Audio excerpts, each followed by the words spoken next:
Alors, boulot magnifique, évidemment, à l'hôpital Saint-Louis, dans votre centre, mais aussi beaucoup plus tard, parce que vous allez aller dans un centre de réadaptation et puis ensuite dans un Bien. centre de C'est ça, rééducation. c'était un long chemin. Oui, de très très nombreux mois. C'est ça. Et l'après s'est joué aussi donc, dans ce centre, pas très loin de chez vous, le centre de Corbie, à gagner comme ça des petites victoires chaque jour, entouré de l'affection des vôtres. Vous en parliez notamment de Clémentine, votre compagne. Magali Defer et Loïc Baffier ont passé une journée avec vous dans la Somme.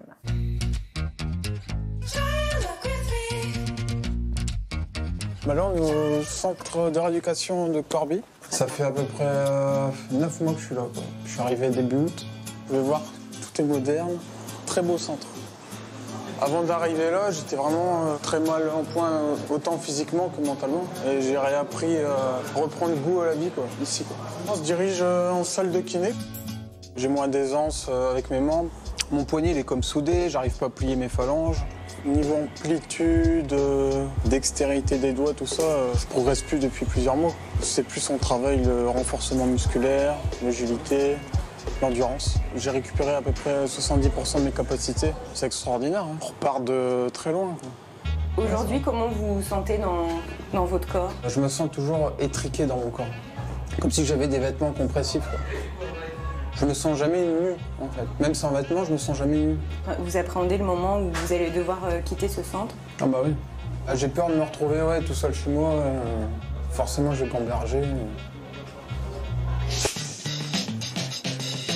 Ici, c'est des professionnels, mais c'est à la fois nos confidents. Quand on passe autant de temps ici, forcément, on a des liens avec tout le monde.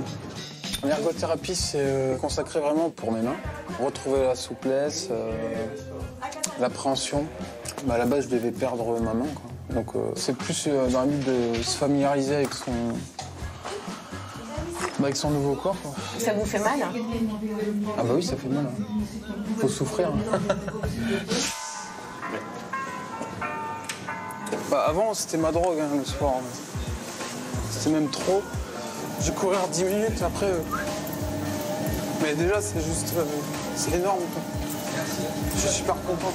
Ça promet de belles choses plus tard. À bientôt.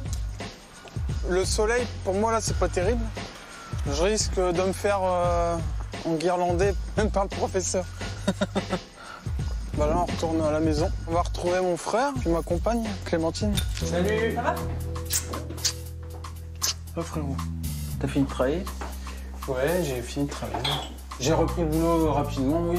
2 mois et demi d'arrêt, ça suffit, quoi. Vous avez beaucoup de séquelles? Des petites marques plus ou moins rouges, plus ou moins blanches. C'est très léger, quoi. Superficiel à côté de ce qu'affronte, forcément. J'ai eu la chance d'avoir mon frère Jo, mais j'ai eu la chance d'avoir Clémentine. J'aurais jamais tenu sans elle, quoi. C'est un ascenseur émotionnel parce que me dit bon bah voilà, les greffes ont prise, c'est super, et puis 2 heures après on apprend qu'il a une grosse infection qui vient de se déclencher. On essaye de garder de l'espoir sans en avoir trop parce qu'il faut essayer de garder les pieds sur terre parce que si jamais le pire arrive, il faut qu'on arrive quand même à se préparer. Moi personnellement, j'ai jamais imaginé la mort en fait. Moi j'ai imaginé beaucoup. C'était tout le temps, je me dis il va s'en sortir, mais par contre, qu'est-ce qui souffre? C'était tout le temps ça, moi. C'est pas possible. Il me disait qu'il voulait mourir, qu'il me demandait de le tuer, il me disait tue-moi, tue-moi. C'est la première fois que je me suis mise en colère après lui au moment de son hospitalisation. J'ai fait un très grand discours. Je me suis aperçue après qu'il s'était rendormi, donc j'ai recommencé mon grand discours. Et j'ai eu droit à mon premier je t'aime, je suis repartie soulagée, je me suis dit bon, peut-être qu'il a quand même envie de tenir. Comment vous voyez l'avenir? Bah positivement. On était face à la mort et là, voilà, tout va bien quand on a tout ce qu'on veut, comme on veut, et faut juste savoir en profiter.